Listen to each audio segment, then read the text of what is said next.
Long before temples rose in gleaming marble, before myths were carved into stone or inked onto papyrus, there were fireside tales, stories told to explain why the world seemed both beautiful and cruel, why fortune favored some and punished others, why men dreamed of gods yet suffered like animals.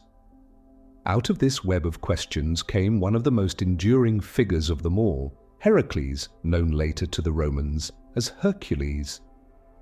His life began not in triumph, but in turmoil. The story opens in Thebes, a city both real and mythical, caught between history and legend. Here lived Alcmene, a queen of mortal blood, celebrated for her beauty and fidelity. She was married to Amphitryon, a general who often fought in distant wars. While he was away on campaign, the household lay vulnerable to forces greater than spears or armies, the desires of Zeus, king of the gods. Zeus was notorious for his shifting disguises and unrelenting pursuit of mortal women. To Alcmene he appeared as her husband returned early, cloaked in familiar voice, touch and form. But he did not bring an ordinary evening home. Ancient poets whispered that he stretched that night into 3, bending time itself to indulge his desires. And so Alcmene conceived a child who was neither entirely mortal nor fully divine. The following morning, the real Amphitryon returned, confused by Alcmene's references to their reunion. The truth soon unraveled, and though Amphitryon accepted the strange fate of his household, the heavens trembled with another reaction. Hera, wife of Zeus, queen of Olympus, learned of the affair. Hera's jealousy was legendary, yet her wrath rarely fell upon her husband. Instead, it struck at the women he seduced and the children born from those unions. None were hated more bitterly than this unborn child, destined already for fame. Hera's anger became a guiding shadow that would shape the boy's life. As the day of birth approached, Hera conspired to prevent it. She persuaded Eileithyia, goddess of childbirth, to halt the delivery. Alcmene endured a labor that would not progress, hours stretching into an eternity.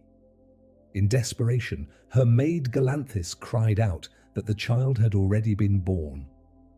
Shocked, Eileithyia released her magical grip, and the baby emerged at last.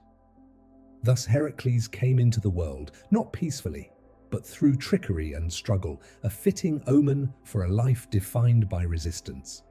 His name, Heracles, meant glory of Hera. It was an ironic and perhaps cruel gift, for Hera's entire purpose was to ensure his ruin. Yet in Greek tradition, names often carried paradox, hinting that destiny hides where one least expects it. Even as an infant, Heracles displayed unnatural strength. In the stillness of the nursery one night, Hera sent 2 serpents, their scales glinting in the moonlight. They slithered into the cradle, tongues flickering, ready to strike. Instead of fear, the baby responded with play. He reached out, grasped one snake in each fist, and squeezed until their bodies hung limp. The nurse returned to find him gurgling happily, the dead serpents lying like discarded ribbons. This image, the infant taming death itself, became one of the earliest and most famous depictions in Greek art. Black figure pottery from the 6th century BCE shows the scene in bold strokes, the child smiling, spectators in awe. For the ancients, the tale carried dual meaning. On one hand, it showed the boy's divine strength. On the other, it marked him as forever cursed. Hera would not relent. From this beginning, Heracles was trapped between 2 worlds. To mortals he was a marvel, to gods an embarrassment, to Hera an enemy. His life would be a contest between the gifts of his father and the hatred of his stepmother, between divine favor and divine punishment. But myths are not merely records of births and names, they are mirrors of deeper truths. The Greeks, who told and retold these stories for centuries, saw in Heracles' infancy a parable of human existence. To be born, they believed, was already to struggle. Every child entered life wrestling invisible serpents, hunger, fear, fate. To survive was itself a kind of miracle. This is why the story was told not only in public theatres but in quiet homes, in whispers to children before sleep. It offered a strange comfort. Even the strongest of heroes began in difficulty. Even God's children cried out before they could conquer. And so, as the fire burned low in ancient hearths, families told of the boy with fists clenched around serpents. They imagined his tiny breath steadying, his body softening after victory, drifting at last into sleep. Perhaps in that moment the listeners themselves felt their shoulders ease, their worries loosen, as though the myth carried them toward rest. The infant Hercules, though unaware, had already begun a life that would echo through centuries. From cradle to pyre, his journey would be one of burdens heavier than mountains, and redemption costly as fire. But for now, in the quiet of his earliest days, he slept. And in his sleep, the world around him prepared. Gods sharpening their grudges, kings awaiting his service, and mortals already whispering that this child, born in strife, might one day shape eternity. Lessons of a restless childhood. As the years passed, the infant who once strangled serpents grew into a boy whose footsteps already shook the household floors. From the beginning, Hercules seemed to belong to two worlds at once, one where children learned letters and games, and another where every gesture carried the weight of divine strength. His presence could not be ignored, and so Amphitryon, determined to raise him with discipline, placed the child in the care of Greece's most accomplished tutors. In those days, education was the privilege of the noble. Boys of status were expected to master the lyre, the bow, and the art of eloquence. Heracles sat beside other sons of Thebes, his frame larger, his voice deeper, his appetite impossible to satisfy. To his teachers he was both a marvel and a menace. His first master of music was Linus, a strict and seasoned instructor. With the patience of a craftsman, Linus tried to teach the boy to read the notes of the lyre and strike them gently, carefully. But Heracles, whose hands were built more for clubs than for strings, struggled. His fingers were too heavy, his rhythm too uneven. When corrected sharply, the boy's temper surged. In a moment that would echo across his life, he lashed out, not with words, but with the very instrument. One blow from the lyre, and Linus fell dead. The city judged it manslaughter. Heracles was still a child, but a child whose strength already exceeded his judgment. Rather than execute him, they exiled him for a time. It was the first exile of his life, and it taught him a bitter truth. His power was not simply a gift, but a danger to those around him. Exile, however, became an education of another kind. Removed from the halls of Thebes, Heracles encountered a rougher world. He hunted in the hills, wrestled with shepherds, and joined in the feasts of common folk. It was here that his appetite became legend. Stories say he could consume an entire ox in a single sitting and drink enough wine to stagger 10 men. Whether fact or embellishment, such tales spread quickly, painting him as both comic and fearsome, a figure already larger than life. When his exile ended, Amphitryon sought a mentor who might channel the boy's raw force into wisdom. He turned to Chiron, the wise centaur. Unlike most of his kind, who were wild and unruly, Chiron was noble, patient, and learned in many arts. Under his guidance, Heracles was taught medicine, how to mix herbs, dress wounds, and ease pain. Chiron also trained him in archery, music, and the lore of the stars. The Greeks valued such knowledge not only for survival, but for balance, believing a warrior untempered by learning would become a beast. For Heracles, however, balance came slowly. His anger simmered beneath the surface, his laughter was loud, his movements restless. He could never fully quiet the storm inside, Yet with Chiron's guidance, he began to understand that strength alone could not guide a life. There were moments when he healed instead of harmed, when his great hands crushed plants into poultices rather than enemies. These moments mattered even if history remembered mostly the battles. His teenage years were marked by trials that hinted at his future. One of the first was the hunt for the lion of Cithaeron. The beast prowled the hills between Thebes and Plataea, a predator so fierce that shepherds abandoned their flocks.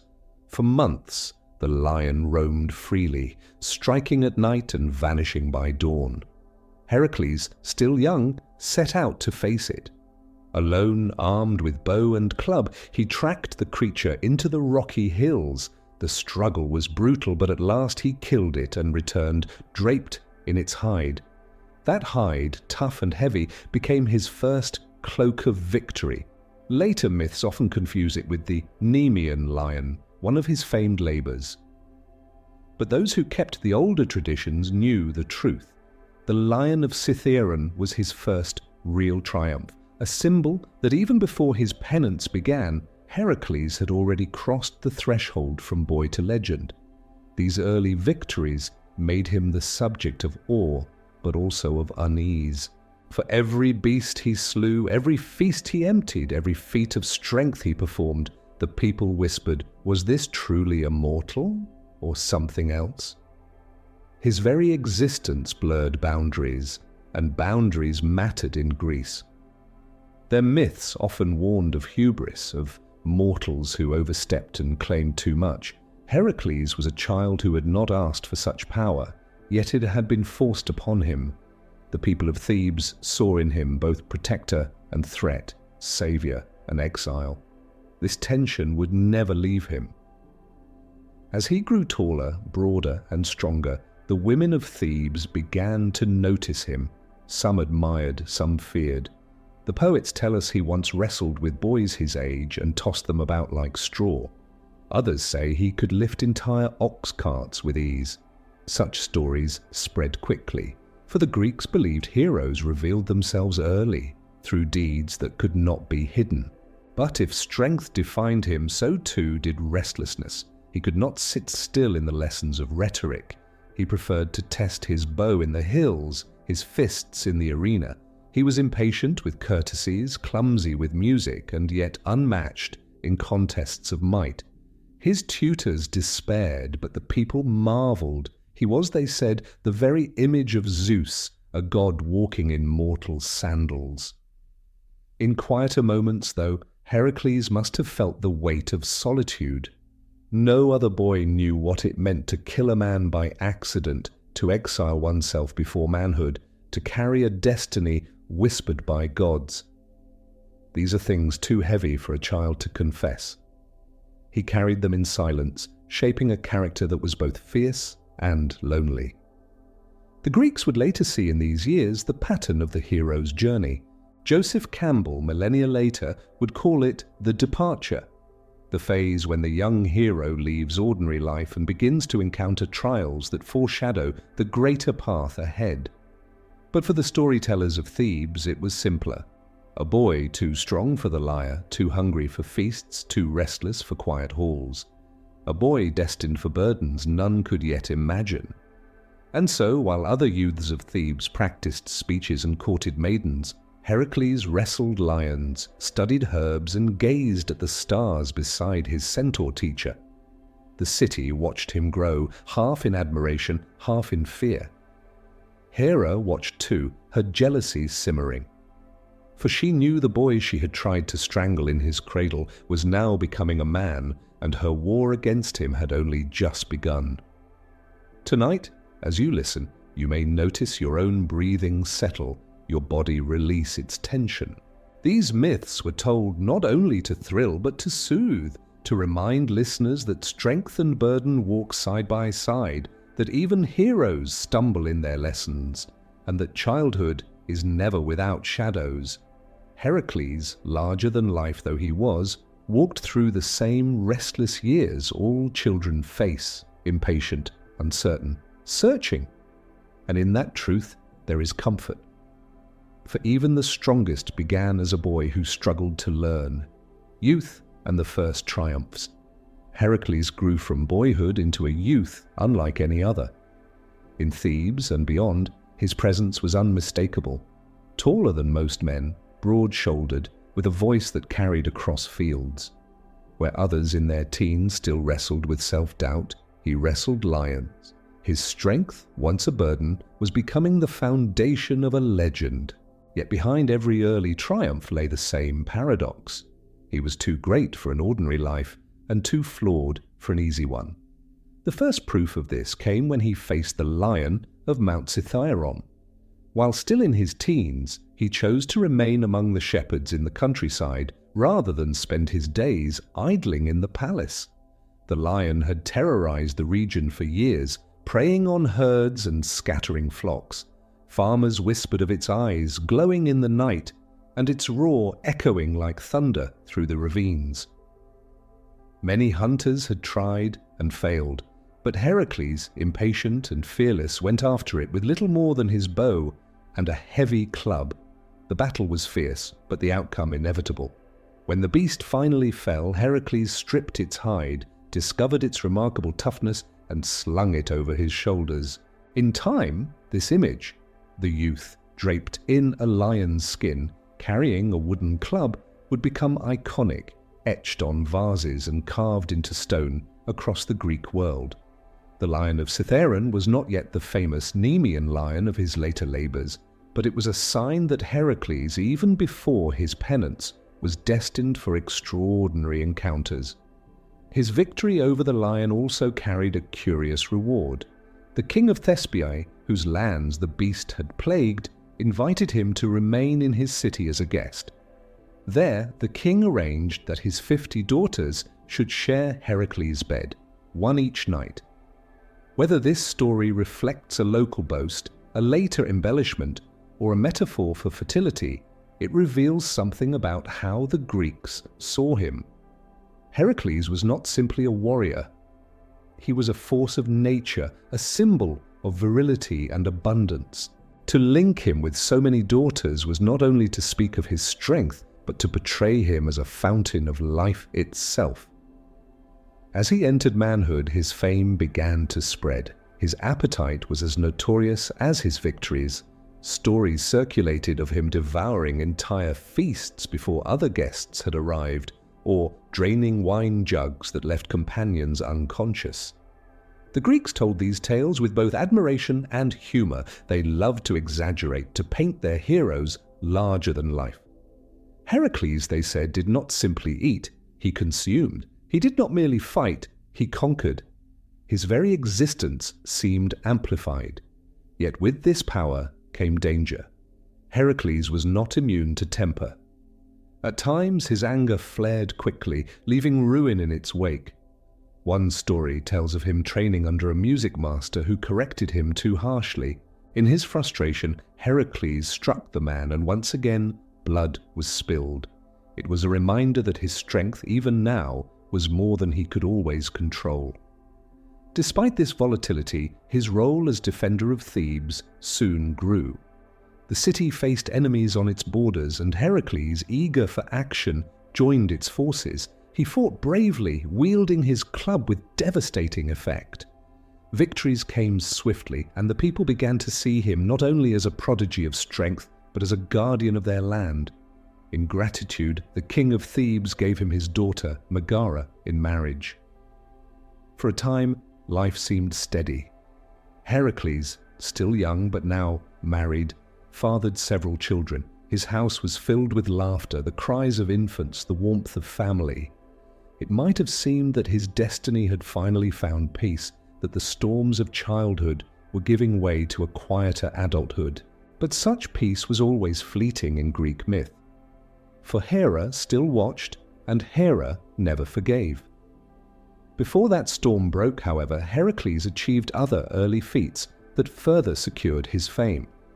Among these was his encounter with the Minyans. The people of Thebes had long paid tribute to this neighboring group, an oppressive tax that weighed heavily on the city. Heracles, incensed by the injustice, led a revolt. He struck down the envoys who came to demand payment and rallied his fellow citizens. In the ensuing conflict, the Minyans were defeated and Thebes freed. Once again, Heracles proved himself not merely a brawler, but a liberator.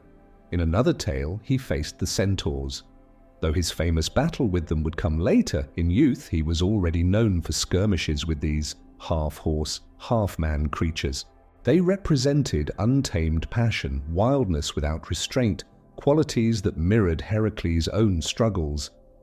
Wrestling with centaurs was not just physical, it symbolized the battle between civilization and chaos, order and indulgence, a battle Heracles carried within himself as much as he waged it in the world. Such stories filled the imaginations of poets and storytellers. They spoke of him not as a flawless model, but as a man constantly at odds with his own nature. His victories were undeniable, yet his mistakes loomed equally large.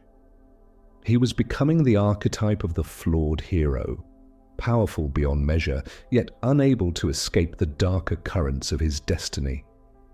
And still, beneath the grandeur, there was a youth, a young man who laughed too loudly at banquets, who drank too deeply, who threw his companions in mock battles, and who sometimes sat in silence, wondering what it meant to carry the blood of a god and the skin of a lion. These quieter moments are rarely recorded, yet they must have existed. For what is strength without reflection? What is legend without loneliness? The Greeks loved such paradoxes. They told his stories not to paint him as divine perfection, but to remind themselves that even greatness bore flaws. Heracles, they believed, carried the weight of both triumph and tragedy in equal measure. That balance is what made him human and what made him worthy of worship. So his youth unfolded, a mixture of hunts, feasts, battles, and marriage. Each event seemed larger than life, as though the gods themselves leaned over to watch. Yet just beyond the edges of this golden chapter lay the shadow that would change everything. Hera had not forgotten the cradle. She had not forgotten the snakes. She had not forgotten the name. Heracles, glory of Hera, a glory she never wished to bear. And so as Heracles stood at the threshold of adulthood, crowned with victories and surrounded by children, Hera prepared her most devastating act. It would not come in the form of lions or tributes or rival kings. It would come in the silence of his own mind, twisting the strength that had built his world into the very force that would shatter it. For the greatest heroes in Greek myth were not destroyed by enemies outside, but by shadows within. And in Heracles, those shadows were waiting. Part 4, Marriage, Madness, and the Turning of Fate. Marriage, madness, and the turning of fate. There was a season when the house of Heracles knew peace. The walls in Thebes that had once echoed with war cries held steadier sounds. A baby's drowsy murmur, the small clatter of cups, the soft lamp sigh of evenings without alarm. After freeing the city from its burdens, he had been honored with a royal marriage. Megara, daughter of the Theban king, was neither fragile nor merely royal. She was quick-witted, composed, and kind. Beside her, the great-boned hero seemed gentled, like a storm that had remembered how to reign. They built a life that was ordinary in the best way, shared bread, shared looks, shared hope. He did not lay aside the bow or the club, but he learned to set them down. Between hunts and border skirmishes, Heracles returned home with the simple satisfaction of a man recognized by small hands and familiar voices. The lion's skin became a blanket for children to hide beneath. The arm that had dragged a savage beast from a ravine now carried a sleepy boy from doorway to bed. Storytellers later remembered him as colossal and unshakable. Few paused to tell of the quiet middle, when the strongest man in Greece moved softly so as not to wake a child. Hera, who watched from far above and far within, waited. She did not strike at once. Patience is a colder weapon than thunderbolts. In the old plays, the goddess called upon Lyssa, the spirit of ungovernable rage, and whispered the name of the man whose peace must end. Lyssa is not a shrieking demon, but something subtler, a thin mist that rises inside the skull, a slight skew to the angle of the world. It arrives with no trumpet. It speaks in your own voice. The day itself held no omen. Sunlight lay flat on the courtyard stones. Hercules had returned from a small campaign and, for once, felt no need to boast. A servant trimmed a wick. Amphitryon, his mortal father by law, if not by blood, spoke of an offering to be made in thanks. The children tugged at their father's cloak and called for a game. Then the air shifted, so the old poets say, as if a door had opened where there had never been a door. Madness does not always roar. Sometimes it simply moves a chair 2 inches to the left and insists it has always been there. Hercules saw shadows where none stood, heard footfalls that had not sounded. Faces he loved blurred into the helmets of enemies. For a warrior, the line between vigilance and imagining can be thin. Hera thinned it further. What happened next belonged to that small, terrible theatre where a mind turns on its owner. In some tellings he took up arrows, in others the club. In all, a grief too large for words bloomed and burst within the house. The hero who had wrestled monsters and defended cities could not defend against a lie whispered into his sight.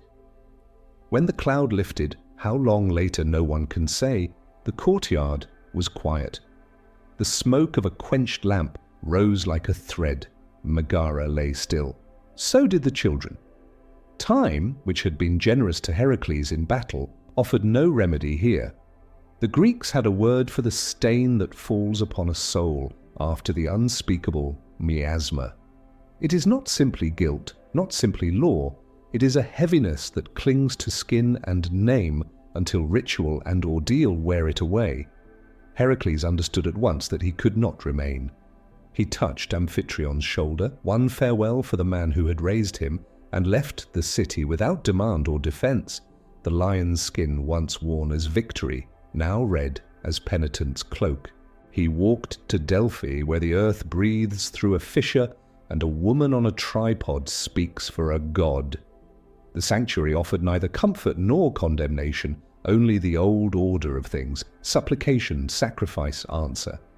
He washed. He waited. Around him, travelers murmured petitions about harvests and sea voyages.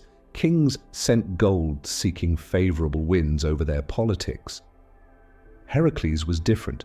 He had not come to ask for advantage. He had come to be told what pain might do to be made useful. The Pythia's voice, when it came, did not storm. It threaded the hall like smoke. He would submit to a lesser man. He would serve for a fixed span, years counted not by festivals, but by tasks. He would labor, not for renown, not for feasts, not for his own hearth, but under orders.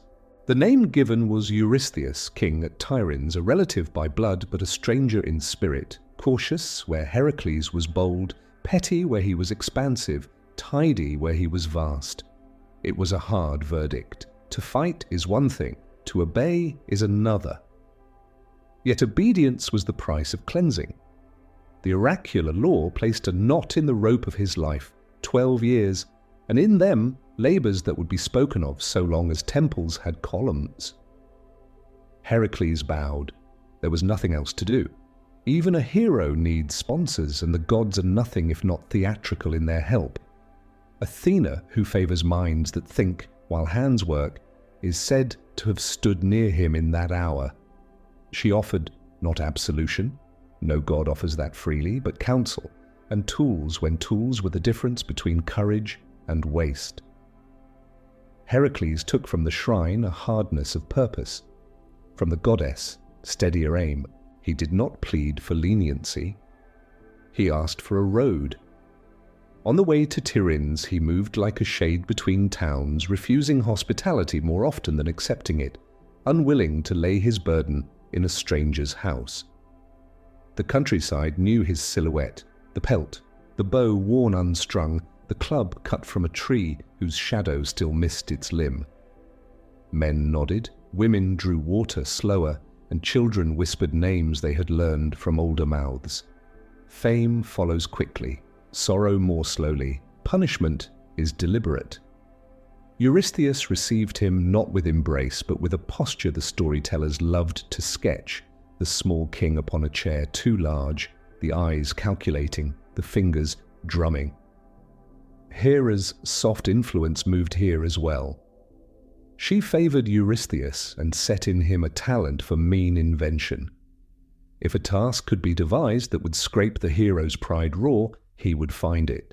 If a beast could not be killed by spear, he would demand the spear be used. If a chore could be done by anyone with a day to spare, he would wait and order Hercules to do it in winter. Yet the terms were clear. Service would be the solvent for miasma. The more impossible the labour, the more thorough the washing. Heracles agreed. To refuse would be to live forever in the smoke of that courtyard. Before the first command, he did one quiet thing.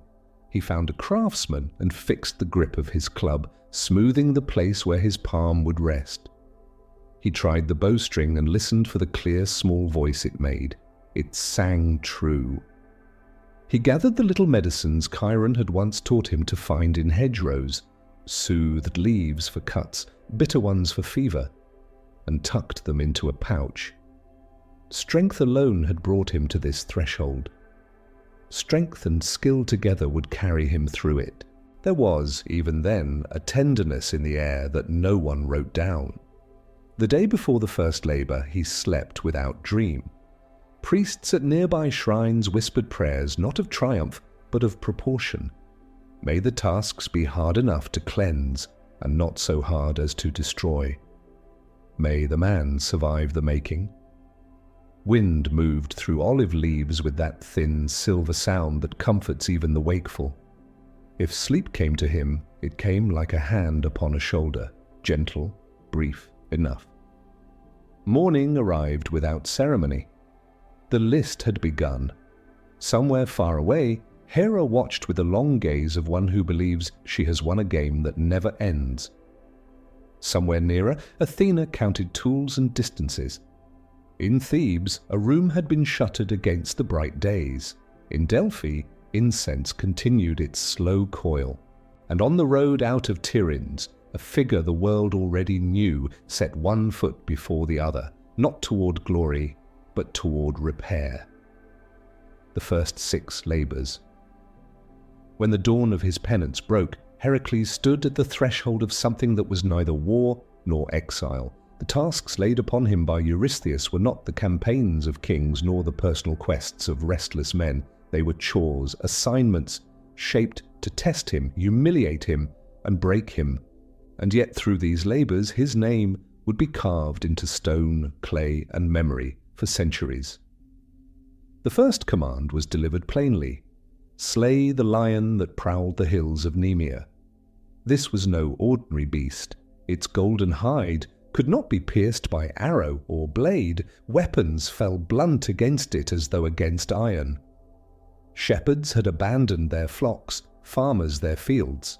Even hunters avoided the ravines where it stalked. Eurystheus no doubt expected Heracles to fail, to be mauled or return bloodied, another brute cut down by nature's cruelty. But Heracles set out without hesitation.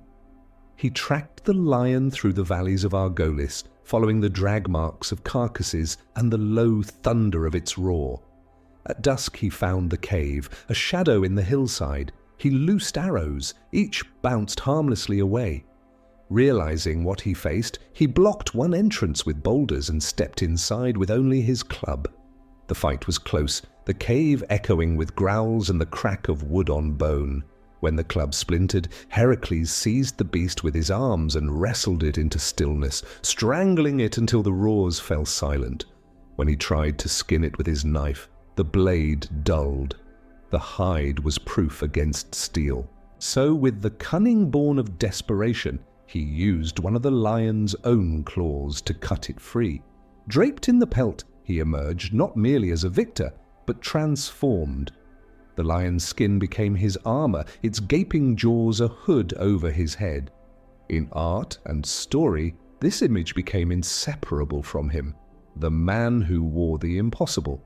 He returned to Tiryns, but Eurystheus, terrified by the sight of his kinsman clad in the beast's skin, would not receive him face to face. The king peered from behind walls, and in some versions he even hid himself in a bronze jar, issuing orders from within. From then on, messages were sent through heralds. Heracles would no longer stand before him directly. It was a curious contrast. The strongest man alive commanded by one who dared not meet his eyes. The second labor soon followed, the slaying of the Hydra of Lerna. The creature lurked in the swamps near Argos, a serpent with many heads, 9 in some tellings, 50, even 100 in others. Worse still, when one head was severed, 2 more sprouted in its place. Its breath was poison, its blood corrosive, its lair a stinking marsh that swallowed careless feet. Heracles prepared carefully. He covered his mouth with cloth against the fumes, carried a blazing torch, and brought with him a companion, his nephew Iolaus. When the Hydra rose from its den, hissing and thrashing, he swung his sword and struck the first heads down, but at once the replacements sprouted, writhing, snapping. The battle seemed endless. It was then that Iolaus devised a solution. Each time Heracles severed a head, Iolaus burned the stump with fire, sealing it shut before another could grow. One by one the heads fell, until only the central immortal head remained. Heracles crushed it under a heavy rock, burying it forever. And then, thinking ahead, he dipped his arrows into the Hydra's blood. They would carry the venom of death thereafter, weapons too terrible to be mistaken for ordinary. When Eurystheus heard, he disqualified the labor. Assistance had been given, he argued. The Hydra had not been faced alone. But no matter, the victory stood, and the people spoke of it as proof of ingenuity as much as strength. For the Greeks knew that heroes were not merely brutes, they were minds that found solutions where despair seemed certain. The third labor was gentler but no less demanding, the capture of the Ceryneian hind. This was no monster, but a creature sacred to Artemis, the goddess of the hunt. The hind had golden horns and hooves of bronze, swift beyond arrows, elusive beyond traps. Heracles could not kill it. To do so would anger the goddess. Instead, he was tasked to bring it back alive. For an entire year he chased it, over mountains, through forests, across rivers, always just beyond his grasp. This trial was not of strength, but of patience. At last, near the river Ladon, he caught it, some say by net, others say with a gentle arrow that pinned its legs without harm. When Artemis confronted him, furious that her creature had been taken, Heracles bowed low and explained that he acted only under compulsion, in service and in penance. Satisfied, she allowed him to carry it, provided it would be returned unharmed. Here again the Greeks wove meaning into myth. The hind symbolized restraint, discipline, the ability to endure long pursuits without yielding to anger. To wrestle lions was one thing, to chase a deer for a year without harming it was another entirely. The tale reminded listeners that not every trial was solved by force.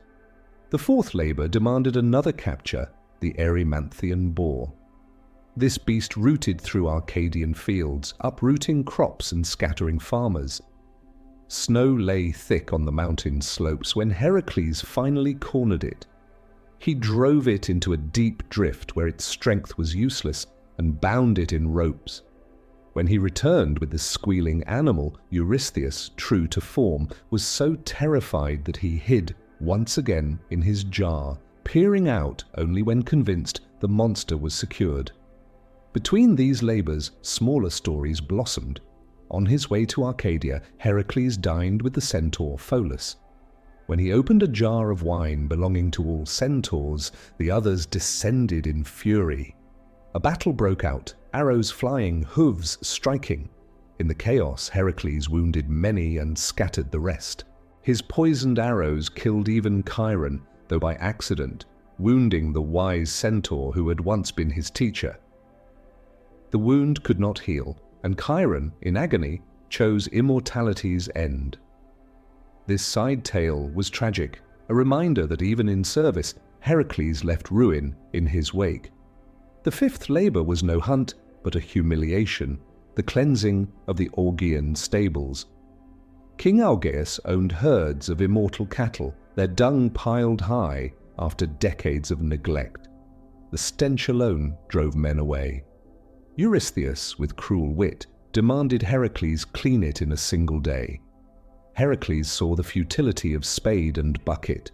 Instead, he broke open the walls, diverted 2 great rivers, and let their waters roar through, sweeping filth away in hours. The stables gleamed, the air cleared. But because Heracles had bargained for payment from Augeas, Eurystheus declared the labour invalid. Still, the feat stood as proof that cleverness, not sweat alone, could master even the foulest of burdens. By now, word of his trials spread far. The people whispered his name in marketplaces, painted his image on vases, carved his labours into temple walls. Children played at being the lion or the hydra, while men marvelled that one so strong endured tasks set by a king too frightened to meet him. Each labour was a story, and each story a lesson. Lions taught courage, hydras taught cunning, hinds taught patience, boars taught perseverance, stables taught ingenuity. The Greeks understood these not just as amusements, but as mirrors of life's own burdens. Everyone faced lions of fear, hydras of repeating troubles, hinds of long pursuits, and stables of impossible mess. Heracles showed that each somehow could be endured, and so the first half of his penance unfolded, not as grand war, but as errands, chores, humiliations. Yet from them he emerged not diminished, but magnified. He was no longer just the man who had killed his family in madness. He was becoming the man who carried burdens beyond reason, and survived them. Sleep perhaps comes easier when such stories are told, for they remind us that even the impossible can be met, that strength is found not only in triumphs, but in persistence, and that burdens, however great, pass with time. The first labours of Heracles were complete, but the path ahead still wound long into shadow. The later labours of Heracles. The first labours had tested Heracles with lions and swamps, patience and filth. But Eurystheus, guided always by Hera's whisper, had no intention of stopping. The tally, once meant to be 10, was already stretched. 2 had been declared invalid, 12 would be required, and these final tasks would take Heracles far beyond the hills of Greece, to the edges of the known world and the thresholds of the divine. The 6th command concerned birds, though not the gentle flocks that wheel over fields. These were the Stymphalian birds, creatures of bronze and dread that haunted the marshes of Arcadia. Their wings clattered like metal sheets, their beaks tore through flesh, and their feathers themselves could be loosed like arrows, slicing through men as they flew. When Heracles arrived, the marsh was thick with reeds, the air heavy with the stench of nests. Arrows would do little against so many, and to chase them would be to sink into mud. Athena once more intervened, placing in his hands a pair of castanets of bronze made by Hephaestus himself. Their clash rang out like thunder. The birds, startled, lifted in a black cloud. Against the sky, Heracles drew his bow and shot them down as they wheeled, the poisoned tips finding their mark. Those that escaped never returned. The marshes grew quiet, and Eurystheus, though grimacing at the report, marked the labour complete. The 7th labour sent Heracles across the sea, to Crete. There, the Cretan bull roamed, a creature once meant to be sacrificed to Poseidon, but spared by King Minos.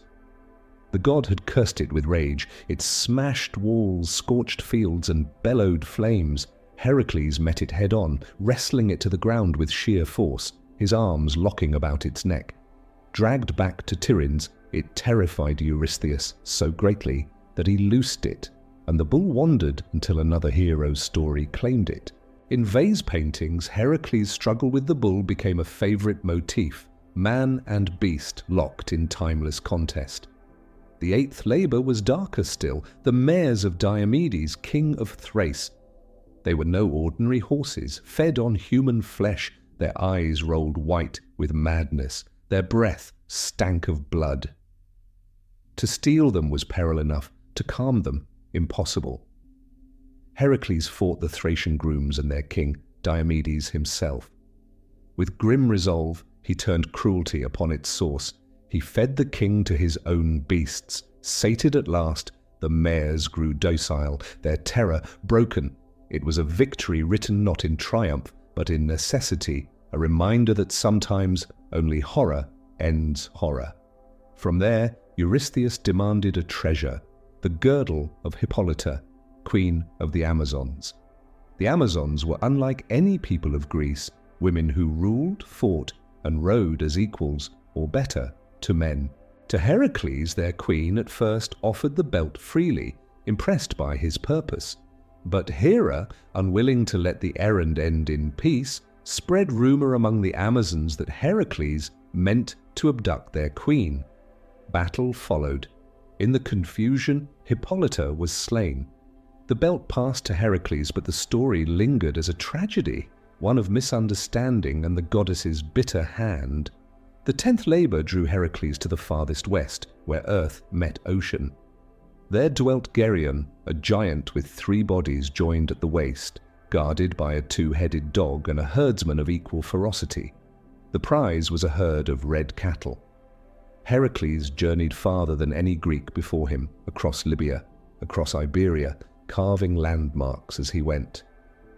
In one tale, scorched by the sun, he drew his bow against Helios himself.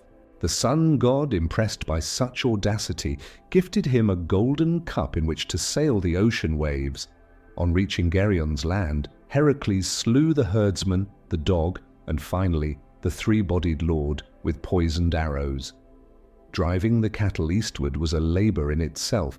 Gadflies sent by Hera scattered them, thieves pursued them, rivers blocked their way.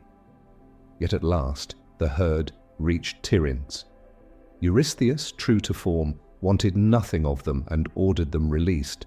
Still the deed was done, and the cattle roamed Greece as wandering relics of a distant conquest. The 11th labor sent Heracles in pursuit of golden apples, fruits of immortality, wedding gifts of Gaia to Hera, guarded by the Hesperides, daughters of evening, and by a dragon coiled with 100 heads.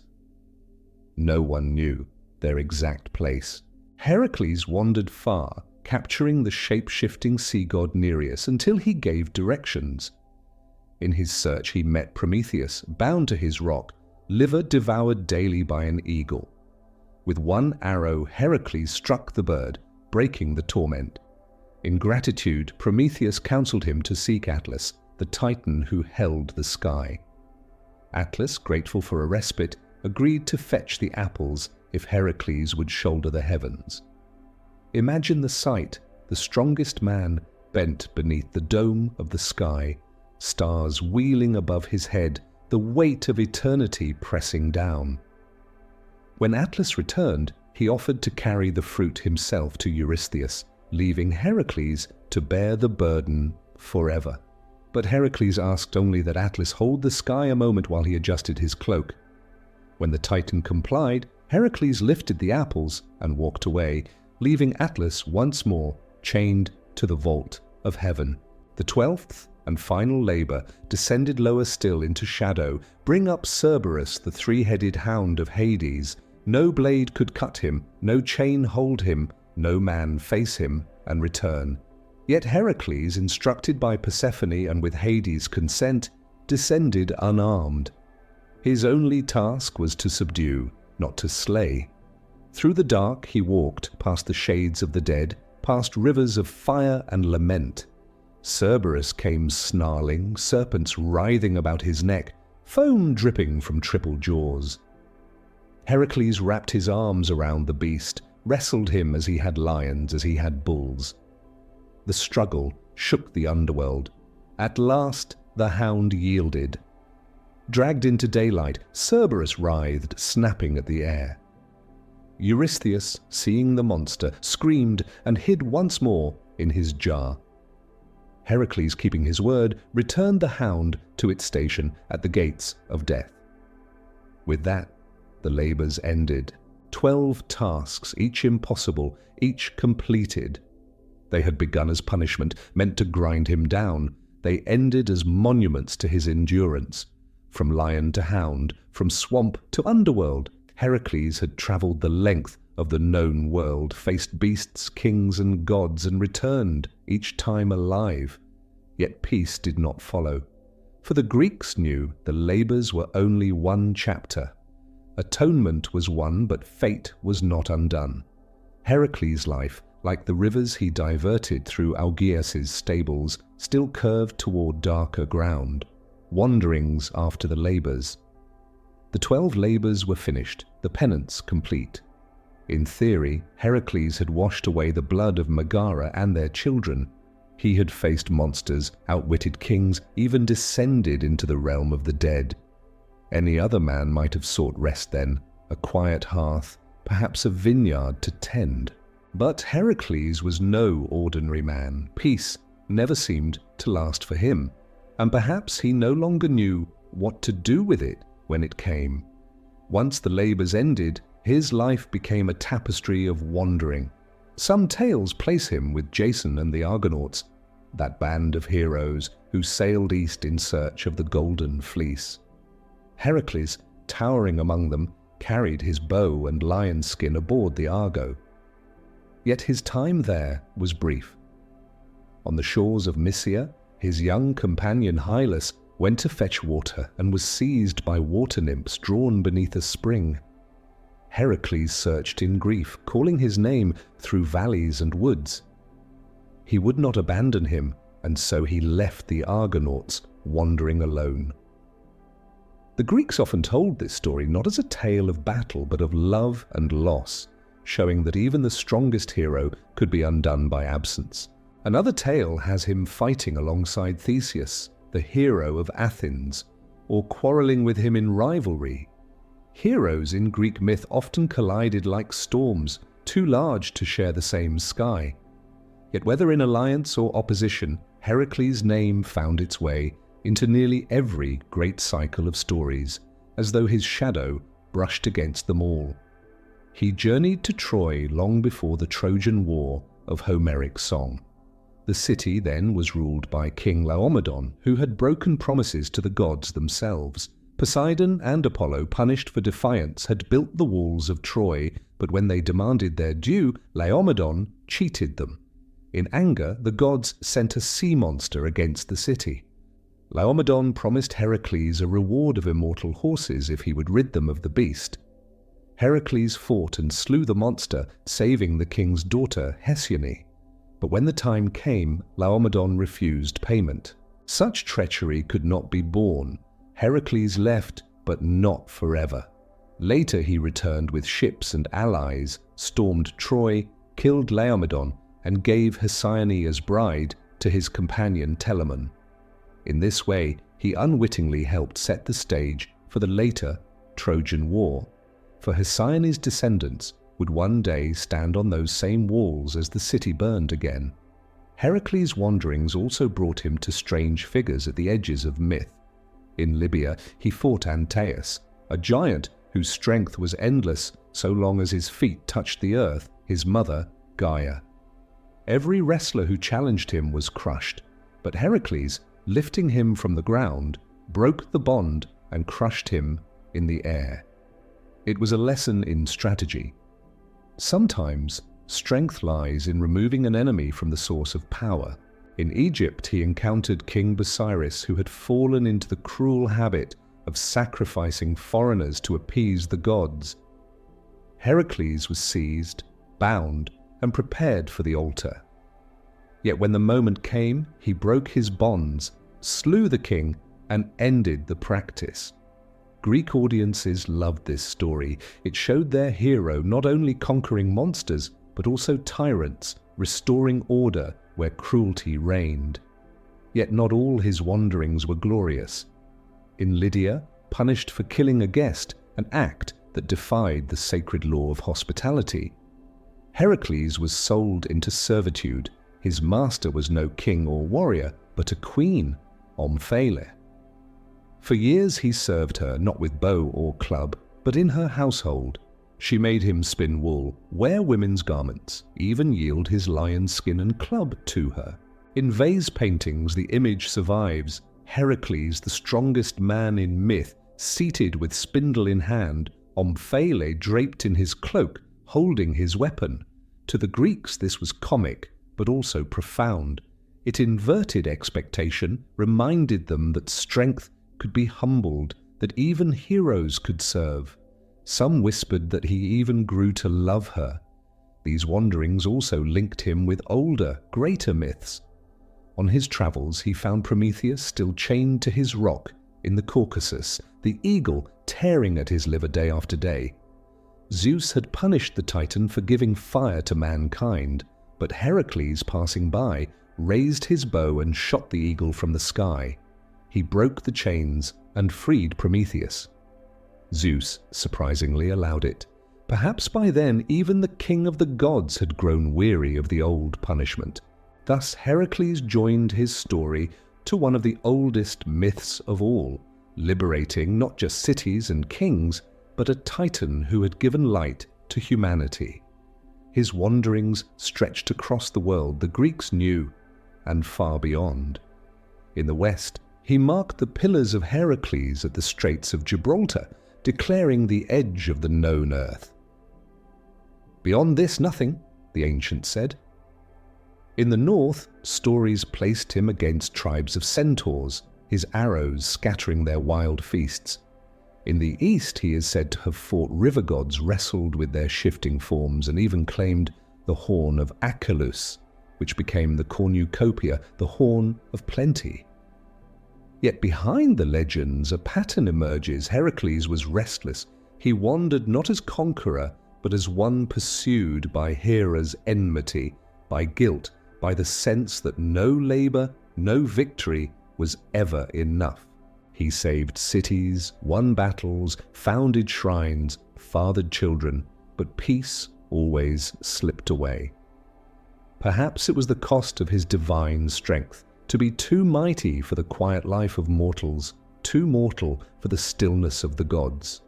Through all these journeys, the Greeks remembered him not only for what he defeated, but for what he endured. He faced betrayal, captivity, humiliation, and grief, and always he kept moving. As night falls and stories are told in the hush of lamplight, these wanderings remind us that life itself is a kind of endless journey. We move from trial to trial, city to city, lost to love, never quite arriving, always searching.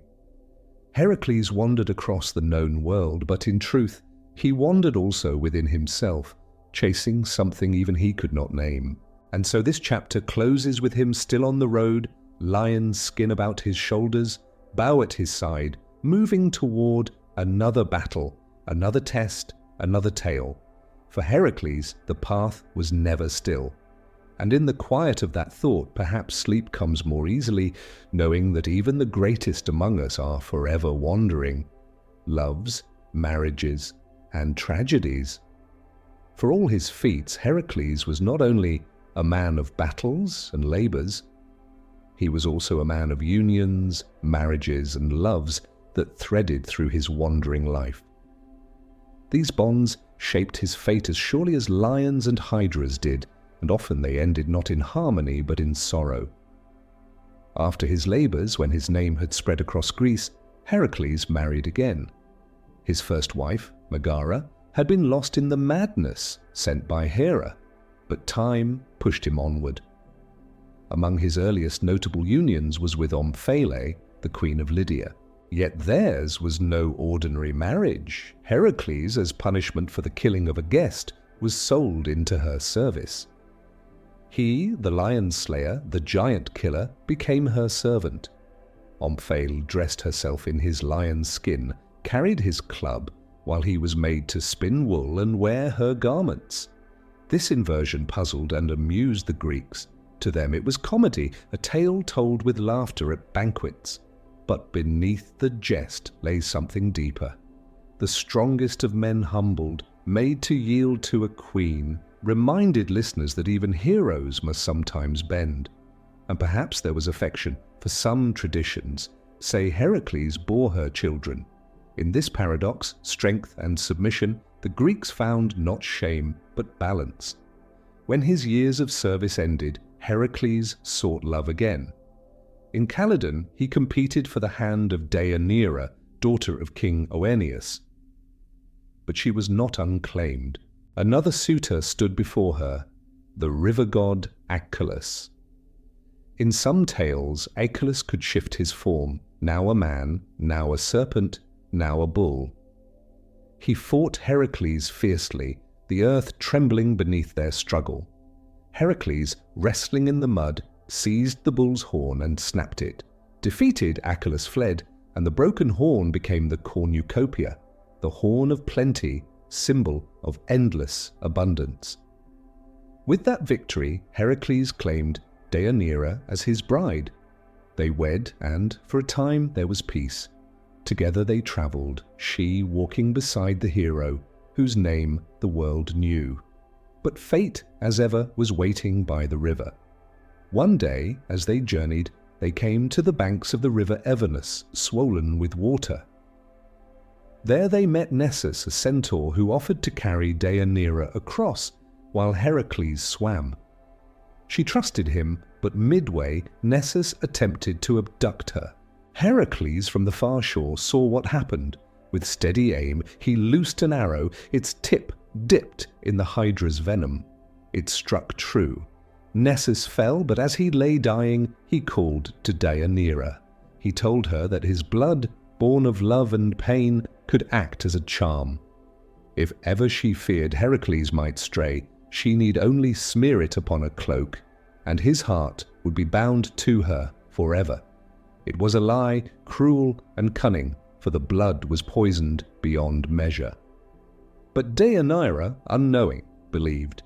She gathered it, storing it in secret, never suspecting it would one day destroy them both. Years passed. Heracles continued to wander, to fight, to build. But like all men of his stature, he drew the gaze of others. In time, he became enamored of Iole, a princess of Oechalia. He sought her hand, but her father, King Eurytus, refused him, fearing the hero's violent temper.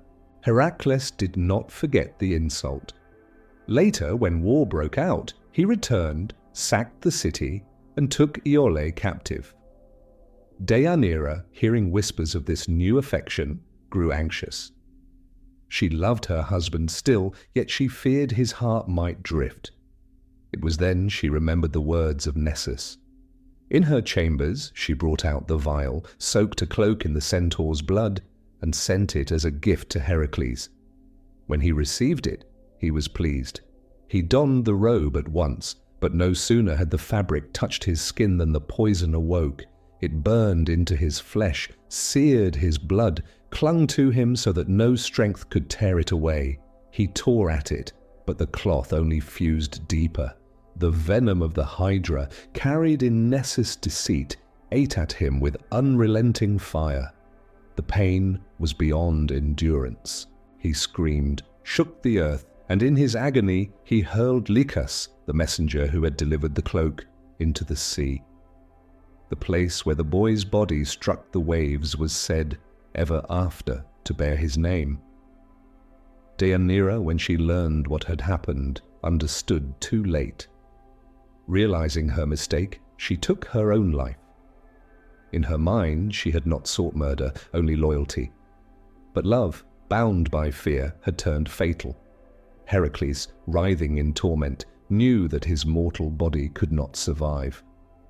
He climbed Mount Oeta, his skin burned and torn, and there ordered a great pyre to be built. He lay upon it, waiting for someone with courage to light the flame. At first, none dared.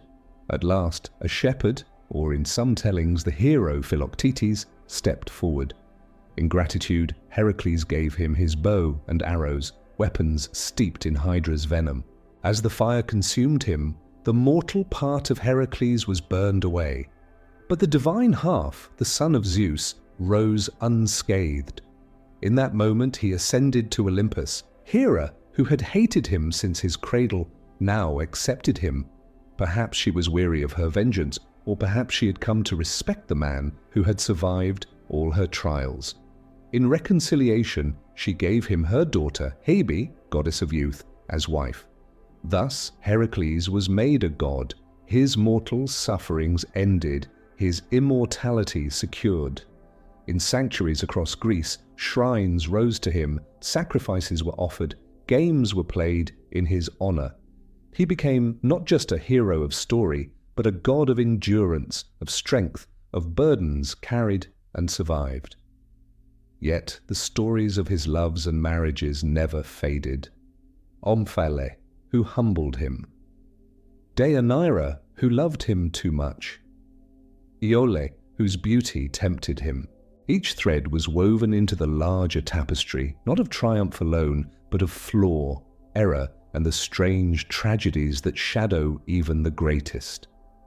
For the Greeks, these tales were not warnings against passion, but reflections of it. Love was power, love was weakness, love was as dangerous as any beast, and Heracles, for all his might, was no safer from it than any other man. And so this part of the story ends not in victory but in fire, a cloak of poison, a pyre on a mountain, a soul ascending. The hero who had wrestled lions and carried the sky was undone at last, not by monsters, but by love, the death, apotheosis, and legacy of Heracles. The end of Heracles' mortal life came not in battle, nor in triumph, but in agony.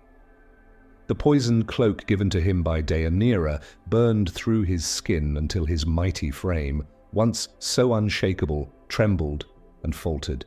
His cries echoed across valleys. Where once his voice had boomed with command, now it broke with pain. The Greeks did not shrink from telling this truth. Even the strongest of men must suffer. Climbing Mount Ota, he knew there was no escape. No herb could soothe the poison. No river could wash it clean. He ordered a pyre to be built, stacked high with wood. He lay down upon it, calm at last, waiting for release. But no one dared light it. To set flame to Heracles seemed an act beyond mortals, like striking at a mountain or defying a storm. It was a shepherd, sometimes named Poies, sometimes Philoctetes, who stepped forward. He took the torch and kindled the pyre. The flames caught, crackling and snapping in the evening air. In thanks, Heracles bequeathed him his bow and arrows steeped in Hydra's venom. These weapons would later shape another epic, for Philoctetes carried them to Troy, where prophecy said they alone could bring about the city's fall. As the fire rose, a change began. The mortal body burned, but within it, the divine spark glowed brighter. The smoke did not merely drift skyward, it carried Heracles' essence with it. In the minds of storytellers, he was lifted to Olympus, the realm of the gods. There, Hera herself, long his enemy, set aside her hatred. Some said it was pity, others respect. Perhaps even the Queen of Heaven, who had hounded him since birth, saw in his endurance something worthy of honor. She gave him her daughter Hebe, goddess of youth, as wife. The cycle of vengeance was closed with reconciliation. On Olympus, Heracles was welcomed as one of the immortals. The Greeks called this transformation apotheosis, the making of a god. He had crossed the final threshold, leaving behind the blood, toil, and grief of mortal life. No longer would he struggle with madness or poison or loss. Yet in memory, he remained close to humanity. In sanctuaries across Greece, shrines rose in his honor. At Olympia, athletes sacrificed to him before their contests. Wrestlers poured oil on his altars, praying for strength. Cities like Thebes and Argos claimed him as their own, erecting temples where his name was spoken with reverence. Unlike the distant Olympians who lounged on their thrones and played at politics, Heracles was remembered as a god who had known suffering, who had labored as men labored, and who had endured as mortals must endure. The Romans too adopted him, calling him Hercules. To them, he was not just a hero of endurance, but a patron of victory and empire. His pillars at the edge of the world became a symbol of conquest, marking the boundary between the known and the unknown. Emperors compared themselves to him, sculptors carved him in marble, and merchants prayed to him for safe travels across the seas. Philosophers also took up his story. The Stoics especially admired him. For them, Heracles was not merely strong in muscle, but in spirit. He accepted trials without complaint, endured suffering without surrender. Seneca, the Roman philosopher, wrote of him as an example of virtue, a man who bore his burdens, and in doing so was made divine. To the Stoics, this was the highest calling, not comfort, not power, but endurance with dignity. Even beyond Greece and Rome, echoes of Heracles lingered. Some saw him mirrored in Eastern tales of wandering sages and warriors. Others connected him to older figures, half-forgotten gods of strength and storm. And in later centuries, as Christianity rose, Heracles' story was reshaped again. He was no longer a god to be worshipped, but his suffering, his trials, and his ascent after death bore uncanny resemblance to the stories of saints and saviors. Medieval writers sometimes cast him as a cautionary tale against pride, yet others quietly admired the pattern of death and transformation. Artists never left him behind. On painted vases he still wrestled lions. In carved reliefs he still bore the sky on his shoulders. Renaissance painters gave him broad shoulders and weary eyes, not just to show strength, but to show the weight of it. Michelangelo drew him. Rubens painted him. In Florence, he became a civic emblem, the protector of the city, the one who endured so that others might endure as well. His story became more than myth. It became a pattern. The labors were retold not only as tales of monsters, but as metaphors for the human condition. Each labor a trial we all face, the lion of fear, the hydra of recurring troubles, the stables of endless tasks, the hound of the underworld that each of us must one day meet. The Greeks knew that myths were never just about gods, they were about us. And so Heracles lived on, not just in temples and statues, but in language. To call something Herculean is still to name it immense, exhausting, near impossible. His name, thousands of years later, still carries weight. As for his apotheosis, the Greeks told it not as a boast, but as a comfort. Here was a man half mortal who suffered deeply, erred greatly, yet through endurance was lifted to the heavens. If Heracles could ascend, perhaps there was hope that endurance itself was a kind of divinity, that to suffer and to continue was itself sacred. Tonight, as the tale settles into its quiet close, one can imagine the hero's figure not in agony, not in battle, but standing calm upon Olympus, lion's skin draped over his shoulder, bow at rest, no longer burdened, finally at peace. For the listener, this story, like all old stories, carries a simple rhythm. Life is heavy, but it is borne. Trials are endless, but they can be endured. Even pain may lead in its strange way to transformation. And so as your eyes grow heavy, let the image of Heracles rest in your mind. A man who carried lions, rivers, skies, griefs, and finally his own end. He is more than a myth.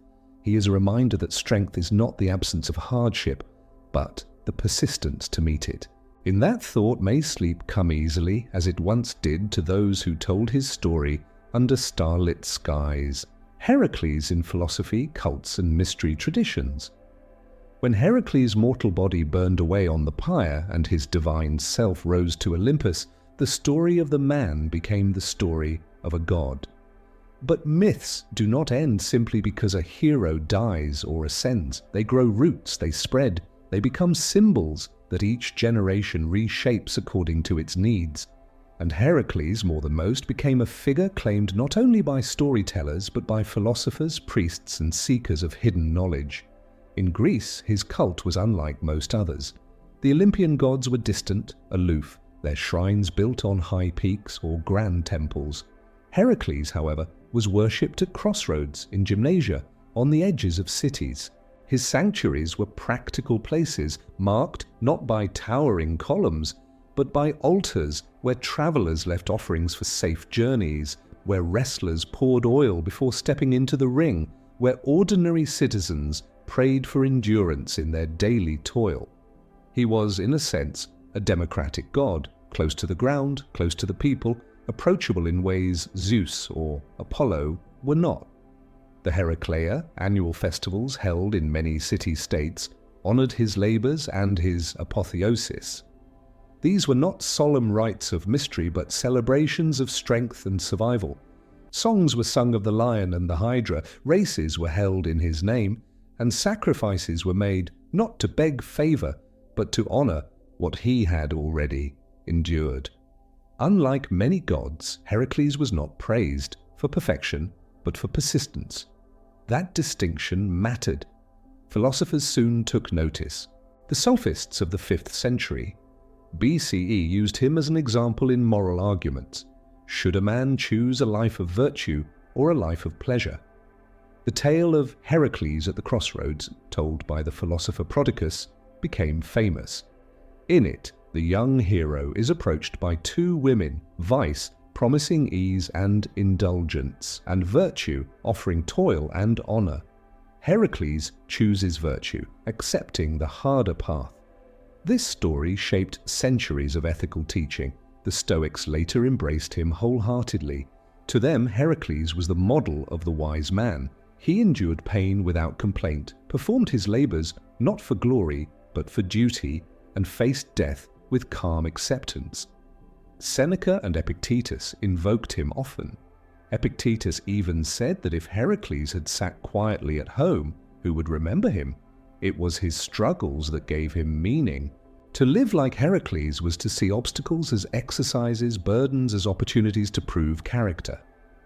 In mystery traditions, his image took on deeper, hidden meanings. In Orphic circles, which sought spiritual purification and a path to the afterlife, Heracles' descent into Hades to fetch Cerberus was not simply a labor. It was a model of initiation, the soul's journey into death and return with new wisdom. To those who studied esoteric symbols, the 12 labors themselves became allegories of transformation. The lion, the hydra, the stables, each represented not beasts of flesh, but vices of the soul, tasks of inner cleansing. Heracles' story in this reading was not about muscle, but about spirit. Later, the Hermetic and alchemical traditions of late antiquity and the Renaissance also found in him a kindred figure. The alchemists, obsessed with purification, transmutation, and the hidden fire of transformation, saw in the burning pyre of Heracles the image of the alchemical furnace. The mortal body, corrupted and heavy, burned away so that the incorruptible essence might ascend. In their texts, symbols of the lion, the serpent, and the golden apples all echoed Heraclean imagery. Even in Jewish and early Christian mysticism, faint traces of him can be found. The Kabbalistic tradition, with its emphasis on sephirot, emanations of divine qualities, sometimes compared Heracles' strength and burden-bearing to the Sephira of Gevura, the pillar of strength. And Christian writers, though cautious of pagan heroes, could not avoid the comparison. Heracles, who suffered, descended, and rose again, bore uncanny resemblance to the Christ figure. Some early church fathers used him as a bridge in teaching, showing that even the pagans had glimpses of the truth in their myths. Heracles also appeared in esoteric societies of the medieval and early modern world. The Rosicrucians, those enigmatic seekers of hidden wisdom, occasionally referenced him in their allegories. The Freemasons, who loved symbolic architecture and heroic archetypes, counted him among figures representing labor, perseverance, and the triumph of order over chaos. his club, simple and unadorned, became for them a symbol of raw human effort, the workman's tool elevated to myth. In astrotheology, another stream of interpretation, the labours of Hercules were mapped onto the zodiac. Each labour was said to correspond to a sign: the Nemean lion with Leo, the Hydra with Cancer, the Stymphalian birds with Libra, and so forth. In this scheme, Hercules was not just a hero, but the sun itself, moving through the constellations, conquering darkness and death in a yearly cycle. This reading linked him to the rhythms of the heavens, turning myth into cosmic allegory. Anthropologists studying ancient rites have noted how his cult blurred the lines between myth and ritual. In some rural shrines, offerings of food, oil, or even athletic contests were made not as grand spectacles, but as intimate acts of remembrance. Heracles was not distant. He was invoked as if still walking the roads, still carrying burdens. His worship carried echoes of older, pre-Olympian traditions, local hero cults, ancestral spirits, figures who once were men but became guardians. In the Roman world, his cult took on new life. Merchants invoked him for safe passage. Soldiers carved his name on boundary stones. At the great Forum Boarium in Rome, his round temple stood beside the cattle market, recalling the labour where he drove the cattle of Geryon across the world. For the Romans, Hercules was not just a god of strength, he was a god of civilization, the one who tamed the wilds and made them serve human order. Across centuries, his image shifted but never vanished. To athletes, he was patron. To philosophers, he was exemplar. To mystics, he was an allegory of the soul's journey. To emperors, he was a model of power. To secret societies, he was a cipher, a figure whose labours mapped hidden truths. Even today, his presence lingers in subtle ways, in gyms bearing his name, in comic book heroes who echo his strength, in philosophical texts that still tell of Heracles at the crossroads. He remains a figure who bridges worlds. Mortal and divine, myth and philosophy, surface story and hidden meaning. And for those listening in quiet rooms, seeking rest rather than revelation, his story in the mysteries reminds us that every labour can be seen in two ways, as an external task or as an inward trial. To clean the stables, to slay the Hydra, to carry the sky, all are metaphors of the heart, challenges of patience, courage, and transformation. Thus, Heracles, god of endurance, remains not only on Olympus but also within the hidden sanctuaries of thought and symbol, where seekers still find him, holding his club, wrapped in his lion's skin, watching over those who struggle with their own labours in silence. Heracles in Rome, Christianity, and the Renaissance. When Greece faded into Rome, the gods did not vanish. They were renamed, reshaped, and woven into the fabric of empire. Heracles became Hercules, and in this transformation he gained not only Latin syllables, but new meanings. The Romans, pragmatic as ever, saw in him not just a tragic hero of struggle, but an emblem of conquest, order, and endurance, fit for an empire that spanned seas. In Rome, Hercules was honoured with temples, the most famous being the round temple of Hercules Victor, near the Forum Boarium, the cattle market. The placement was no accident. It recalled his 10th labour when he drove the cattle of Geryon across the Mediterranean, through lands that Romans would one day claim. To Romans, this labour mirrored their own sense of destiny, taming distant lands and bringing wealth back to the centre of civilization. Merchants prayed to him before long journeys, hoping their herds or ships would return safely. Soldiers invoked his strength before campaigns. Even emperors compared themselves to him, seeing in his labours the same pattern as their conquests: long, grueling, but ultimately victorious. The poet Virgil, in his Aeneid, placed Hercules in Italy long before Rome rose. He tells of Hercules slaying the fire-breathing giant Cacus on the future site of the Eternal City, clearing the way for Aeneas's descendants. The myth thus gave Rome a heroic prehistory. Hercules had already walked their hills, blessed their soil, and secured their destiny. Philosophers, too, reinterpreted him. For the Stoics, already fond of him, Hercules became an even clearer model of virtues, the Roman ideal of moral strength. He endured trials not for wealth or pleasure, but for duty. His club was not a mere weapon, but a symbol of constancy. The philosopher Seneca praised him as one who had achieved divinity not by birth, but by labor, a model for any Roman citizen who wished to live nobly. But not all images of Hercules were solemn. Romans also loved him as a figure of comedy and humanity. In taverns and mosaics he was sometimes shown drunk, asleep, or slouched after a feast. The strongest man alive, undone by too much wine or too much food, was a comforting sight. It reminded Romans that even the mighty could be foolish. This dual image, exalted conqueror and bumbling glutton, gave Hercules unusual range.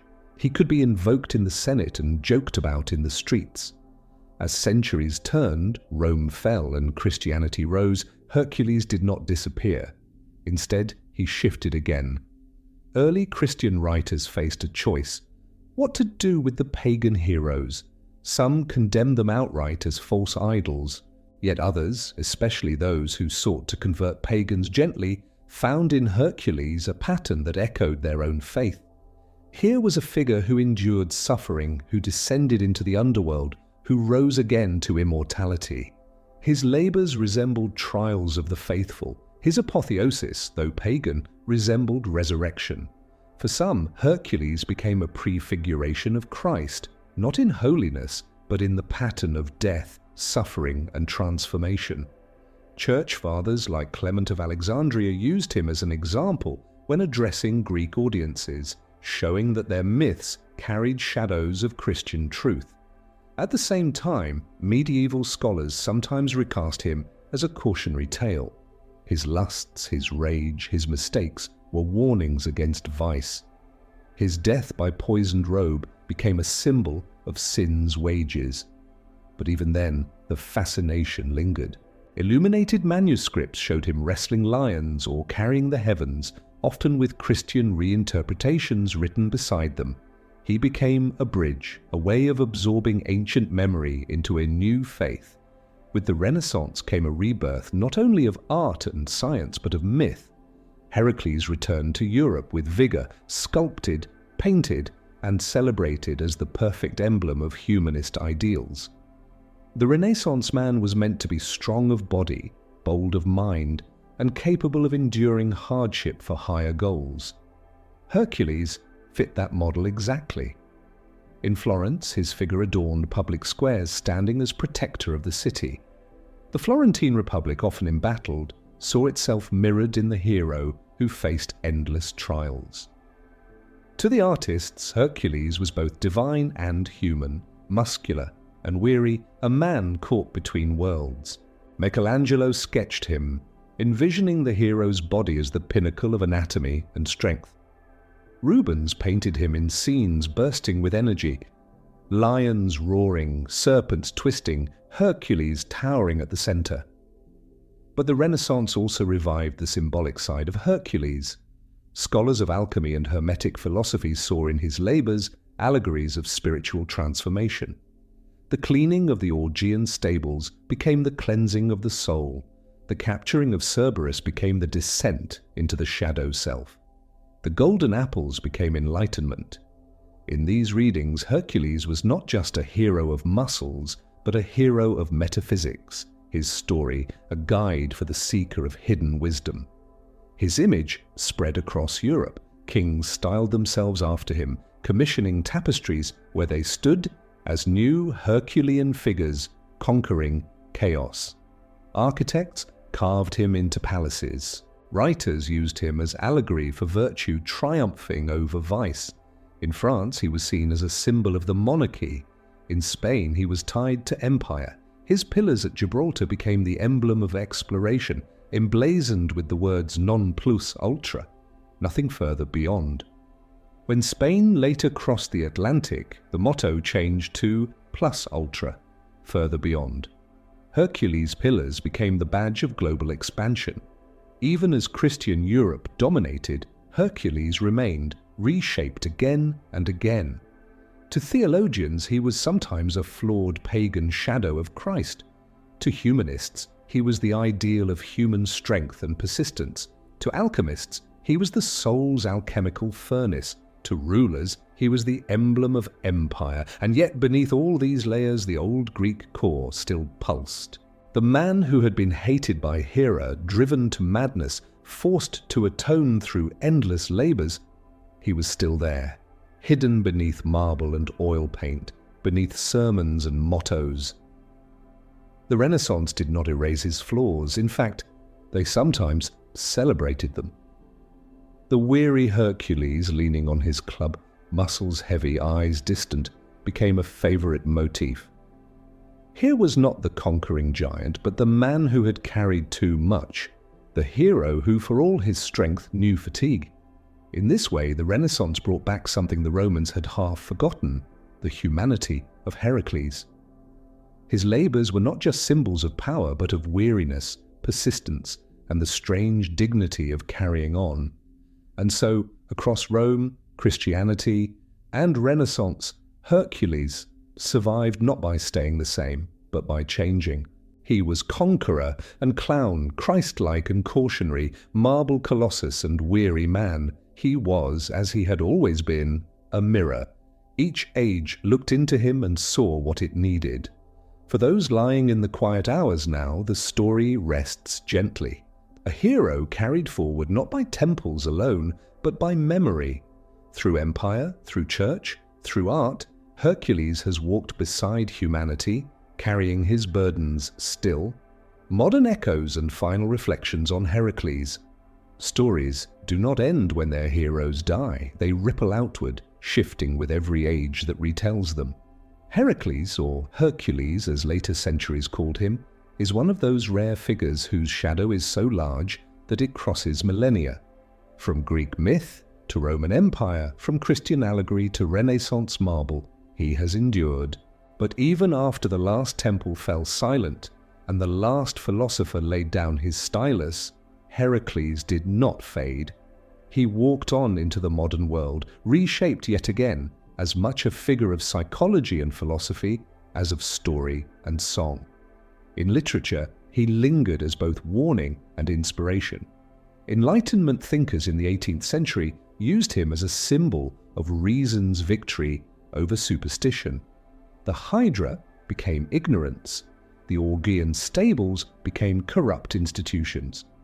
In their writings, Hercules was not just a mythic hero, but a metaphor for social reform. He was the man who took on impossible tasks not because he wanted to, but because they needed doing. Romantic poets later rediscovered his more tragic side. They admired the weary Hercules, the man who had carried too much and finally collapsed into fire. To them, he was not merely strong, but profoundly human, flawed, passionate, doomed, and yet somehow redeemed.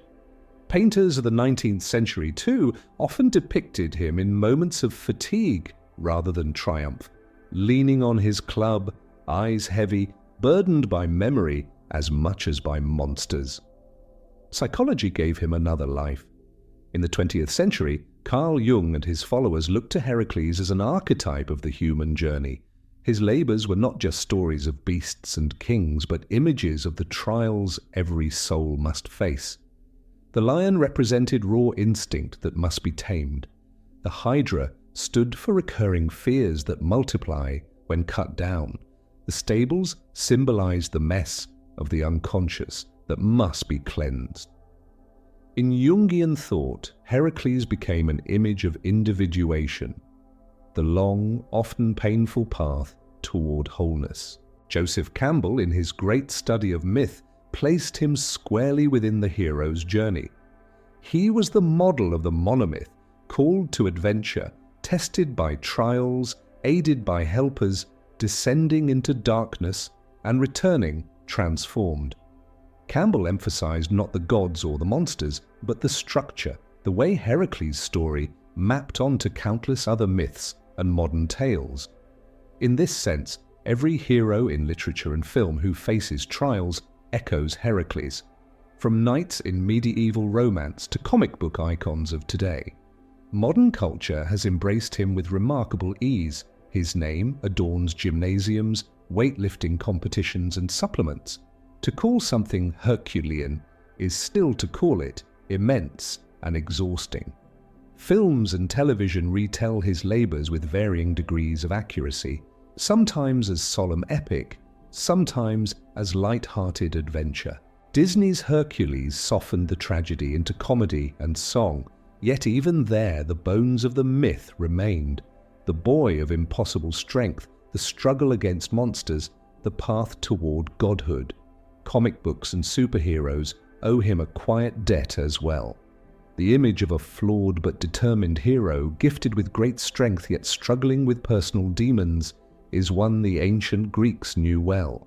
In Hercules we see foreshadowings of figures like Superman, wrestling with responsibility, or Batman, haunted by past trauma yet driven to act, or even more complex anti-heroes who, like Hercules, must balance virtue and fault. But perhaps the most enduring echo of Hercules lies not in marble or cinema, but in the quiet metaphor his story offers to ordinary life. The Greeks themselves hinted at this long ago. His labors were not just entertainment, but allegories of existence. Each of us faces lions, hydras, stables and journeys to the underworld, not in mythic form but in daily struggles, fears that return, burdens that seem unmanageable, losses that cannot be undone. Heracles' story tells us that endurance is itself a kind of divinity.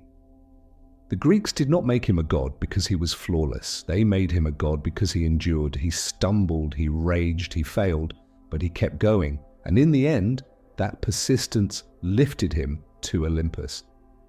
In this way, Heracles has become more than myth. He has become therapy, philosophy, and quiet reassurance. Narrative therapists today even use myths like his to help people reframe their struggles, to see each hardship as a labor, not meaningless suffering, but a trial that once endured becomes part of a larger story of growth. In sleep meditations and bedtime tellings, his story now carries a new purpose, not to instruct citizens of city-states, but to calm restless minds, to remind listeners that even the strongest falter and even the weary find peace. If you close your eyes now and think of him, you may not see the roaring warrior of statues. You may see instead the figure at the end of his journey, lying upon the pyre, calm at last, flames lifting him toward the stars. From there he looks down, not as a distant god, but as a companion in the human condition, one who knew pain and persisted through it. And beyond the flames, his shadow continues to walk. Into Renaissance art, into psychology, into films and songs, into quiet metaphors whispered by teachers, philosophers, and storytellers, into gyms and playgrounds where his name still inspires, into the language we use daily when we call a task Herculean, into the quiet minds of listeners lying awake at night, waiting for stories to ease them into rest. So why does he endure? Not because he was the strongest. Strength alone does not keep a story alive for 3,000 years. He endures because he was also broken, because he failed, repented, tried again, and bore the consequences of his choices, because his strength was not in vulnerability, but persistence, because his end was not a victory in battle, but a surrender to pain that became transformation. Heracles is still here because he is, in the end, not just a god of muscle, but a god of endurance. A reminder that burdens can be carried, that mistakes can be atoned, that even poison and flame can be turned into something luminous. He reminds us that we too, however ordinary, carry within us the same capacity to endure, to labor, to transform. And so as this story closes, may his figure rest in your mind as softly as a lullaby. Not the roaring conqueror, not the marble statue, but the weary man who bore too much, who walked on, and who, at last, found peace. For tonight, listener, your labors are done. The lions are tamed, the hydras silenced, the stables cleansed. Close your eyes, breathe deeply, and know that even the greatest of heroes once laid down his burdens to sleep.